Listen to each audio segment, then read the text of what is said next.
कहानी की शुरुआत एक विशालकाय जंगली सुअर से होती जो गहरी नींद में सो रहा था। फिल्म के हीरो फिनिस्ट ने उसे जगाने की लाख कोशिशें की मगर वह इस सुअर जगाने में असफल हो गया था। फिनिस्ट को फालतू की मेहनत करता देख उसका नौकर अब और बर्दाश्त नहीं कर सका। उसने एक लंबा भाला लिया और सीधा सुअर के नाक के छेद में डाल दिया, जिसका असर तुरंत ऐसा हुआ कि सुअर ने अपने नाक के अंदर का सारा घी नौकर पर छिड़क दिया था। फिर जैसे ही सुअर उठने लगा उन दोनों को बड़ा झटका लगा कि यह कोई साधारण सुअर नहीं बल्कि पंखों वाला उड़ने वाला सुअर था। मगर फिनिस्ट बिल्कुल भी नहीं डरता क्योंकि वो एक वॉरियर था, पर सुअर की ताकत ज्यादा थी। उसने फिनिस्ट को अगले ही पल उसे हवा में उछाल दिया गया और वह वापस सुअर की पीठ पर आ गिरा। इससे पहले कि वह संभल पाता सुअर उसे लेकर उड़ जाता है। अब फिनिस्ट के लिए स्थिति मगरमच्छ की पीठ पर सवारी जैसी हो गई थी, लेकिन वह तैयार था। उसने अपनी रस्सी चलाने की कला दिखाई और सुअर के पंखों के पंजों को बांधकर उसे अपने कंट्रोल में कर लिया। फिर रस्सी को खींचकर हवा में 360 डिग्री घुमा और सुअर को कसकर बांध लिया। इस तरह फिनिस्ट इतिहास का पहला सुअर की सवारी करने वाला सुअर सवार बन गया था। वो रस्सी खींचकर सुअर को जमीन की ओर ले जाने लगता है, पर नीचे तो भीड़ भाड़ वाला बाजार था। आसमान से उड़ते सुअर को देख सब डर से भागने लगे। उसने सुअर को सीधे भीड़ भाड़ वाली जमीन पर उतारा। लोगों ने आफरा तफरी मच गई थी। फिर थोड़ी देर घिसटने के बाद सुअर रुक जाता है। किस्मत से किसी को चोट नहीं आई थी और फिनिस्ट लोगों के बीच मशहूर हो जाता है। नतीजा यह हुआ कि फिनिस्ट प्रसिद्ध योद्धा बन गया था। सब अपनी बेटियों की शादी उससे कराना चाहते थे,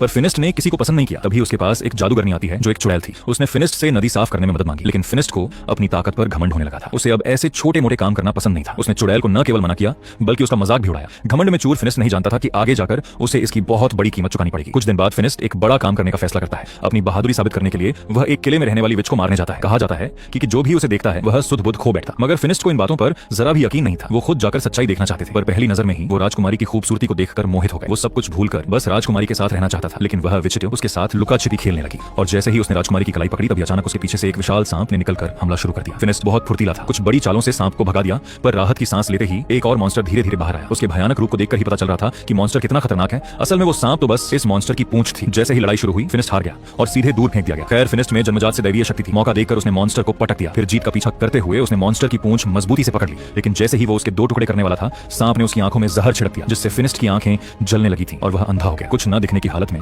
गुस्से में उसने अपनी गदा घुमाई, जिससे इमारत की नींव टूट गई और पूरा महल ढह गया। फिनिस्ट तो जिंदा तो बच गया, पर दुर्भाग्य से वो पूरी तरह अंधे हो गए थे।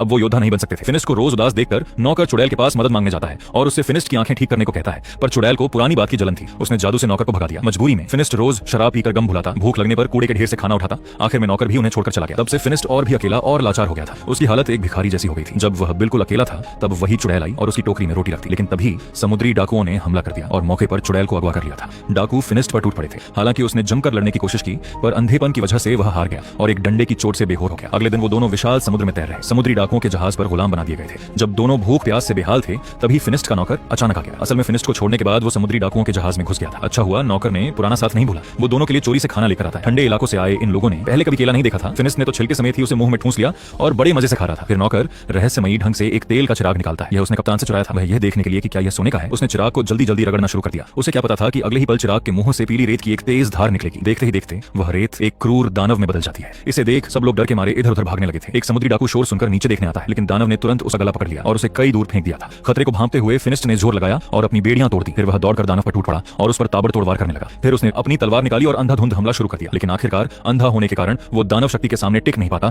और दानव उसे एक थप्पड़ मारकर दूर फेंक देता है। उस खूंखार दानव को देख नौकर थर थर कांपने लगा था। उसने बस यही दुआ की कि दानव जहां से आया है वहीं वापस चला जाए। हैरानी की बात यह हुई कि उसकी बात सच हो गई। अगले ही पल दानव वापस चिराग के अंदर चला गया था। तब नौकर को एहसास हुआ कि जो चिराग उसने चुराया था वह असल में एक जादुई चिराग था। लेकिन इससे पहले कि वह कोई इच्छा मांग पाता डाकू की तलवार उसकी गर्दन पर आ गई और चिराग जब्त कर लिया गया। कुछ समय बाद डाकुओं का जहाज समुद्र किनारे लगा दिया जाता है। डाकू उन तीनों को एक रहस्यमयी और समृद्ध मिडिल ईस्ट के बाजार में लाते हैं, जहां उन्हें बिकने के लिए खड़ा कर दिया गया था। एक बूढ़ी औरत, एक अंधा आदमी और एक चोर। भला कौन मूर्ख इन्हें खरीदेगा? लेकिन तभी एक अमीर आदमी वहां आया जिसके पास दौलत की कमी नहीं थी और उसने उन तीनों को एक साथ खरीद लिया। लेकिन उस अमीर आदमी ने उन्हें गुलाम नहीं बनाया बल्कि अपने आलीशान रेगिस्तानी महल में ले गया। वहां उनकी खूब खातिरदारी की गई और उन्हें शाही खाना खिलाया गया। उन्होंने देखा कि कुछ मशीनी कछुए खाना परोस रहे थे, जिसे देख वे हैरान रह गए। पता चला कि वह अमीर आदमी एक जीनियस आविष्कारक अनारिफ था। उसने न केवल तकनीक के दम पर बेशुमार दौलत कमाई थी बल्कि हजारों साल की उम्र भी हासिल कर ली थी। उसका गुलामों को खरीदने का मकसद केवल उन्हें आजाद कराना था। वह वाकई में एक नेक इंसान था। इसके बाद अनारिफ उन्हें अपनी प्रयोगशाला में ले जाता है और अपना बनाया हुआ जवानी का अमृत दिखाता है। खूबसूरत जादूगरनी इसे देख दंग रह गई थी। लेकिन असली बात यह थी कि जब उसे पता चला कि फिनिस्ट देख नहीं सकता तो उसने एक अनोखा जादुई मुकुट निकाला और उसके सिर पर रख दिया। तभी एक चमत्कार हुआ। फिनिस्ट की आंखों के सामने एक ऑप्टिकल लेंस दिखाई देने लगा और उसे फिर से सब कुछ साफ दिखने लगा था। वह इतना खुश हुआ कि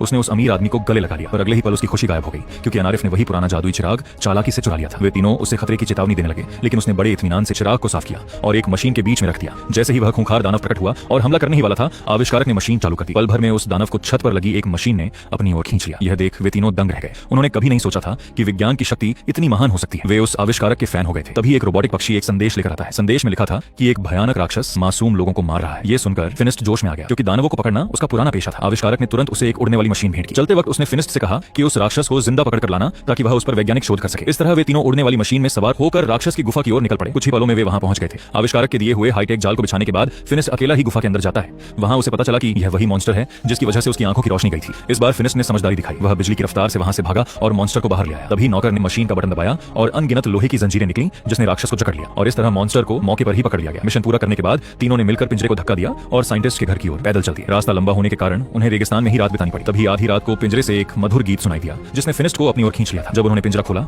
तो देखा कि उसके अंदर वही राजकुमारी थी जिसका सपना वो अक्सर देखा करता था। उन्होंने बिना सोचे समझे उसे तुरंत बाहर निकालने का फैसला किया। यह देख चुड़ैल ने तुरंत पिंजरा बंद कर दिया और कहा कि यह सुंदर महिला वास्तव में एक मॉन्स्टर है। लेकिन फिनिस्ट का दिल भावनाओं में बह चुका था। उसने विरोध के बावजूद फिर से पिंजरा खोल दिया। फिनिस्ट को अपनी बात पर अड़ा देख चुड़ैल ने और नरमी नहीं दिखाई और एक डंडे से उसे भी पिंजरे के अंदर धकेल दिया। इसके बाद उसने पिंजरा बंद कर दिया। अब फिनिस्ट के पास उस मॉन्स्टर राजकुमारी के साथ बात करने के अलावा कोई विकल्प नहीं था। उसने बताया कि वह एक शापित राजकुमारी है। यदि कोई उसे छू ले तो वह एक भयानक मॉन्स्टर में बदल जाती है। निर्दोष लोगों को नुकसान न पहुंचाने के लिए वह एक महल में छिप गई थी। यह सुनकर फिनिस्ट को राजकुमारी से और भी गहरा प्यार हो गया और वो खतरों की परवाह किए बिना उसे चूमना चाहता था। लेकिन राजकुमारी उसे नुकसान नहीं पहुंचाना चाहती थी। फिनिस्ट ने उसे दिलासा दिया कि उनके परिचित साइंटिस्ट के पास महान शक्तियां हैं और वे इस श्राप को जरूर खत्म कर देंगे। मगर उसे यह नहीं पता था कि वे सब उस साइंटिस्ट के धोखे का शिकार हो रहे थे। वह कोई महान आविष्कारक नहीं था। उसने एक चमकती हुई बिल्ली को पकड़ा और उसे एक मशीन के बीच में रख दिया। मशीन चालू होते ही उस बेचारी बिल्ली की जान निकल गई और एक नीली जादुई दवा बन गई। यह सब चुड़ैल और नौकर ने चुपके से देख लिया था जो अभी अभी रेगिस्तान से वापस आए थे। उन्हें समझ आया कि उस कछुए को चलाने वाली चीज तकनीक नहीं बल्कि काला जादू थी। चुड़ैल ने सबके सामने उस साइंटिस्ट की पोल खोल दी जिससे अब साइंटिस्ट ने भी नाटक बंद किया और अपने आदमियों को चुड़ैल को मारने के लिए बुला लिया। उसी समय फिनिस्ट राजकुमारी के साथ वहां पहुंचे। लेकिन जैसे ही उन्होंने मुकाबला करने के लिए अपना गदा उठाया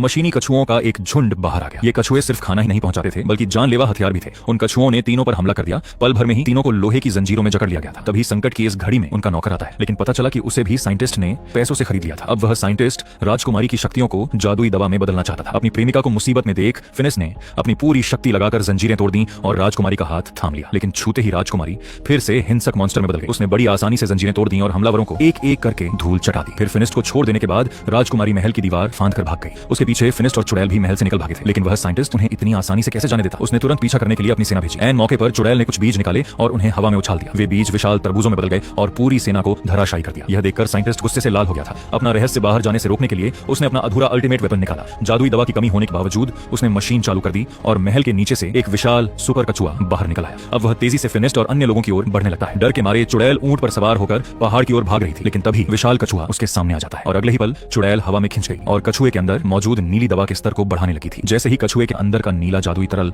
बढ़ने लगा साइंटिस्ट ने खुशी खुशी अपनी मशीन की शक्ति और बढ़ा दी। ठीक उसी समय जब चुड़ैल की जान जोखिम में थी पास खड़े नौकर को उस पर दया आ गई और उसने अचानक मशीन बंद कर दी। नतीजा यह हुआ कि उसे तुरंत कछुए से बाहर फेंक दिया गया। तभी फिनिस्ट वहां पहुंच गया। उसने अपने हथियार का इस्तेमाल किया और एक ही छलांग में कछुए की पीठ पर चढ़ गया था। लेकिन कछुए के पंजे की चोट से वह गिर पड़ा जिससे उसका हेलमेट निकल गया और वह फिर से अंधा हो गया था। चुड़ैल की जादुई शक्ति छिन जाने के कारण वह फिर से एक झुर्रियों वाली बूढ़ी औरत बन गई थी। अपनी बरसों की मेहनत को बेकार होते देख वह बहुत गुस्से में थी। उसने तुरंत फिनिस्ट की मदद की ताकि वह हमलों से बच सके और अपना हथियार वापस पा सके। अंत में फिनिस्ट सुरक्षित रूप से कछुए से नीचे कूद गया और पूरी ताकत से उसकी जंजीरों को खींचा। उसकी अद्भुत शक्ति के कारण वह विशाल कछुआ अपने पैरों से उख दह पा गया था। लेकिन अगले ही पल वह फिर से जमीन पर अटका। जब फिनिस्ट हार मानने ही वाला था तभी राजकुमारी उसकी मदद के लिए आ गई। वह कछुए पर कूद पड़ी जिसे देखकर साइंटिस्ट डर गया और उसके हाथ से मशीन छूट गई। दोनों के साझा प्रयास से कछुआ अपना संतुलन खो बैठा था और जमीन पर उल्टा गिर पड़ा जिससे रोबोटिक कछुए को चलाने वाला सैकड़ों टन जादुई तरल बाहर बह गया और साइंटिस्ट की हजारों सालों की मेहनत बर्बाद हो गई थी। ये देख साइंटिस्ट का दिल टूट गया था और उसने बदला लेने की ठान ली थी। उसने अपने कवच के तंत्र को जैसे ही खींचा तभी उसकी पीठ पर पंख फैलते। लेकिन जैसे ही वो उड़ने रोबोटिक पंख अचानक खराब हो गए जिससे वो उसी नीले पानी में गिरकर डूब गया था। उसके मरने से नीला तरल काले पानी में बदल गया था। दुख की बात यह थी कि फिनिस्ट भी विशाल कछुए के नीचे दबकर कुचल गया था। ये जानकर राजकुमारी बहुत दुखी हुई और उसकी आंखों से नीले रंग के आंसू टपकने लगे थे। लेकिन जैसे ही वे आंसू फिनिस्ट के चेहरे पर गिरे वह चमत्कारिक रूप से जीवित हो गया और उसकी आंखों की रोशनी भी वापस लौट आई थी। उसने राजकुमारी के श्राप को तोड़ देने की कसम खाई। लेकिन राजकुमारी ने उसे सच बताया कि वह कोई इंसान नहीं बल्कि हमेशा से एक मॉन्स्टर ही थी जिसे श्राप ने एक सुंदर लद्दधकी बना दिया था। फिनिस्ट एहसास हुआ कि उनका साथ मुमकिन नहीं है, इसलिए उन्होंने एक दूसरे को आखिरी विदाई दी। राजकुमारी फिर से अपने मॉन्स्टर रूप में आ गई लेकिन उसने हमला नहीं किया और वहां से चली गई। दूसरी ओर बूढ़ी चुड़ैल को मलबे में युवा बने रहने वाली दवा की एक बोतल मिल गई थी। फिनिस्ट जब अपने घर लौटा तो लोगों ने उसका भव्य स्वागत किया। इन अनुभवों ने उसे अब एक सच्चा और महान योद्धा बना दिया है और आज की यह शानदार फिल्म यहीं पर खत्म होती है।